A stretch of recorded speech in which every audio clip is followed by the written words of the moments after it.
भाई नमस्कार, बहुत बहुत स्वागत है आज के इस वीडियो में। दोस्तों आज आप लोग कर आए हैं कि स्ट्रेटजी की फरवरी से पढ़कर आप कैसे जो है बोर्ड एग्जाम को टॉप करेंगे, है ना। तो भाई बेस्ट स्ट्रेटजी लेके आया हूँ, उसके साथ साथ टाइम टेबल भी ऐड है। तो चलिए बिना देर के वीडियो को शुरू करते हैं। मैं उससे पहले आपसे छोटी सी रिक्वेस्ट किया, अगर आप चैनल पर पहली बार आए हो ना तो वीडियो को लाइक कर देना यार। मैं भी छोटा यूट्यूबर हूँ ना, तो सपोर्ट करिए भाई, है ना।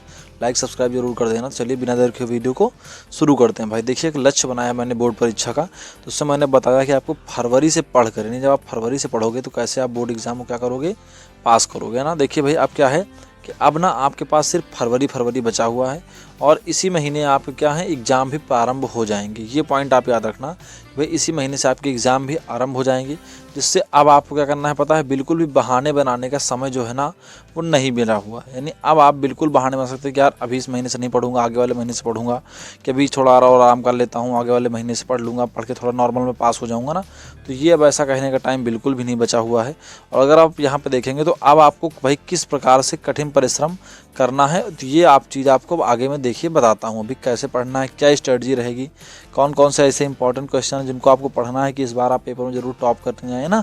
तो टॉप तो भाई देखो, टॉप करना थोड़ा सा मुश्किल होगा, अगर ये आप पहले से करते तो मैं कहता था आप टॉप कर लेंगे, लेकिन हाँ फिर भी अच्छे नंबर से पास हो जाएंगे, इसमें कोई संदेह नहीं है, यानी नो डाउट, इसमें कोई भी डाउट नहीं है। ठीक भाई, तो चलिए फटाफट से शुरू करते हैं और पॉइंट आपको बताते हैं।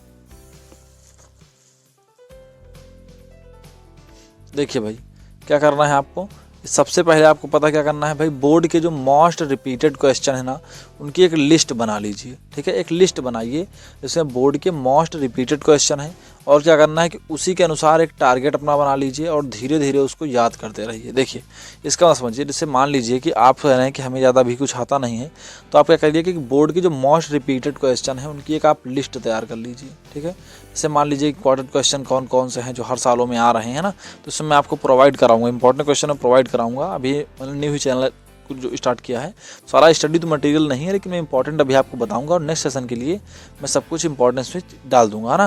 तो ये भी आपका करना है कि इसमें इंपॉर्टेंट आप पढ़िए और उसको एक टिक बना लीजिए ना, और उसे में पढ़ते रहिए और धीरे धीरे टिक लगाते जाइए कि हाँ मुझे ये याद है। और फिर आपको क्या करना है भाई पता है कि कम से कम ना 2 से 3 एक आपको मॉडल पेपर जरूर सॉल्व कर लेना है। ठीक है, 2 से 3, जिससे कि पेपर में जाने से पहले आपको पेपर के प्रकार का पता चल सके। देखो जैसे मान लीजिए आपको पता नहीं पेपर कैसा आता है, डायरेक्टली आप पहुंच गए एग्जाम में देने, अब वहाँ पता नहीं आंसर नंबर 1 पे क्या आता है, इसको कैसे लिखना है, 2 पे क्या आता है, 3 पे क्या आता है, आपको कुछ पता ही नहीं, डायरेक्टली आप वहाँ पर पहुँचे हैं। तो ऐसे केसेस में आपको क्या करना है भाई, पहले से 1-2 मॉडल पेपर आपको जरूर सॉल्व करके जाने हैं, जिससे क्या रहेगा आपको ये चीज़ ना थोड़ा सा पता रहे। ठीक है, ये चीज़ आपको पता रहे कि किस तरीके से जो है कौन कौन से मॉडल पेपर हैं, कैसे कैसे क्वेश्चंस आते हैं, ये चीज़ आपको बिल्कुल ध्यान में रख के चलना है इस चीज़ बारे में। ठीक है, तो चलिए ये पॉइंट भी आपको आई होप ये क्लियर हो गया होगा। आगे बताते हैं भाई आपको। अब आपको क्या करना है कि नया पढ़ने के बजाय ना पिछले पढ़े हुए जो प्रश्न हैं उनका आपको रिवीजन करना है। जो आप नया पढ़ रहे हैं ना, अब उनको आपको नहीं पढ़ना है, पिछले पढ़े हुए प्रश्नों का रिवीजन करना है, जिससे वे प्रश्न आप पे क्या हो सकें, तैयार हो सकें। बात समझ रहे कि नहीं, मतलब जो पिछला चीज़ है, जैसे आप नया पढ़ने के बजाय पिछले प्रश्नों का रिवीजन करें, जिससे वे प्रश्न आपके तैयार हो सकें। भाई बात समझ रहे हो कि नहीं, जैसे मान लीजिए आप कोई चीज़ नहीं पढ़ रहे हो, तो नया पढ़ने में बहादुरी नहीं है, बल्कि जो आपने पीछे पढ़ रखा है ना, अगर आप उसको आसानी से तैयार कर लेते हो तो आपकी काफ़ी चीज़ें कवर हो जाएंगी और याद हो जाएगा। देखो ज़्यादा पढ़ना अच्छा नहीं है, आपको आता क्या है, ज्ञान आपको कितना है, जितना पेपर में लिख पाओगे वो मायने रखता है। तो इसलिए आपको वही पढ़ना है जो आपको प्रश्न बार बार आ रहे हैं, उनका आप रिवीजन कर लीजिए।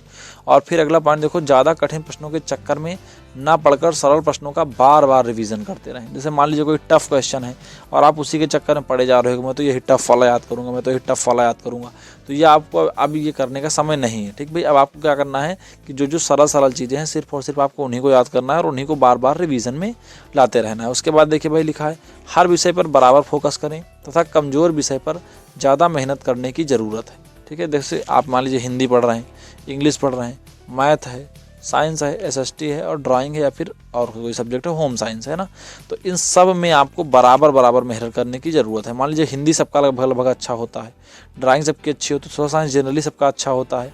अब बात आती है मैथ, साइंस और इसकी उसकी मैथ हो गया, साइंस हो गया और इंग्लिश हो गया, तो इन तीनों में भी आपको मेहनत करनी है, नहीं कि इसमें मेहनत ना करो इन तीनों में, है ना, इन से परसेंटेज बनाने की सोचो, तो भाई ऐसा नहीं। मान लीजिए इसमें आप लटक गए तो सारे में फेल कहलाओगे ना। इसीलिए करना क्या है कि हर विषय पर ना आपको भाई बराबर बराबर सा एक मेहनत करके लेके चलना है कि एवरेज बनाकर यहाँ मेरे हर सब्जेक्ट में बराबर बराबर मार्क्स आएंगे, इतना आपको एवरेज बना के लेके चलना है।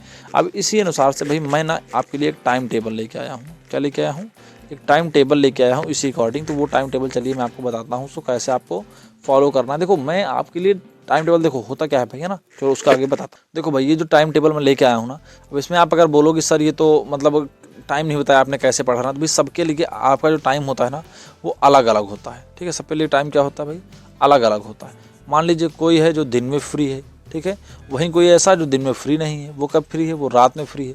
और कोई होता जो रात में फ्री नहीं होता, वो दिन में फ्री होता है। तो ऐसे के लिए क्या होगा कि टाइम टेबल में जो बताऊंगा ना वो गलत हो जाएगा, इसलिए अब इसको आपको अपने अकॉर्डिंग में सेट करना है, ठीक है। एक बेस्ट टाइम टेबल आप बना लो, मैं ये बना के लाया हूँ। हिंदी को जैसे आपको पढ़ना है तो पर डे भाई 1 आवर पढ़ना है, यानी सिर्फ प्रतिदिन रोज आपको हिंदी के लिए 1 घंटे देना ही देना है। क्योंकि आप फरवरी से पढ़ रहे हो ना, तो भाई ऐसा करना है कि फरवरी से पढ़ के अभी आप ये सोच रहे हो कि मैं फरवरी से पढ़ना चाह रहा हूँ और फिर भी आधे घंटे दूँ, तो मामला गड़बड़ है। अभी तक अगर आपने नहीं पढ़ा तो अब आपको पढ़ना होगा। और इंग्लिश में कम से कम आपको 1 आवर देना है। मैथ्स में कम से कम आपको भाई 2 घंटे तो देने ही देने हैं। इंग्लिश मान लीजिए थोड़ा नॉर्मल आप पढ़ लेते हो, काम हो जाएगा। मैथ कम से कम 2 घंटे देने हैं आपका, चाहे फिजिक्स है या साइंस है ना। साइंस 10th वालों का साइंस होगा, 12th वालों का फिजिक्स होगा, उसमें भाई कम से कम आपको 2 घंटे देने हैं। अगला बात करें SST के लिए अगर है तो 1 घंटे दीजिए। अगर केमिस्ट्री है तो इसको भाई आपको फिर 2 घंटे करना होगा, केमिस्ट्री वालों के लिए 2 घंटे करना होगा। अगर ड्राइंग है तो ड्राइंग को आप वीकली बना सकते हैं, बस समझ रहे कि नहीं, वीकली आप कर सकते हैं। मतलब सैटरडे संडे को आप क्या करिए कि कला तो मैं बता देता हूँ, जैसे आप जो इस बार कलर में आएगा वो एक कमल आएगा, कमल पर जो है मछली वगैरह बनाकर ऐसे ही करने को आएगा, है ना, श्योर रहता है, यही आता है हर बार। तो ये आप वीकली कर सकते हो, सैटरडे या संडे बना सकते हो ये सारी चीज़ें, है ना। तो इस तरह से एक बेस्ट टाइम टेबल मैंने बनाने की आपके लिए कोशिश करी है, इसको आप फॉलो करिए।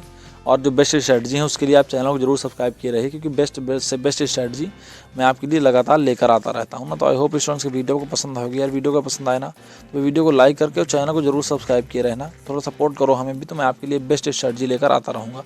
तो आज के इस वीडियो में इतना ही, मिलते हैं अगले वीडियो में। मतलब कि जय हिंद, वंदे मातरम स्टूडेंट्स।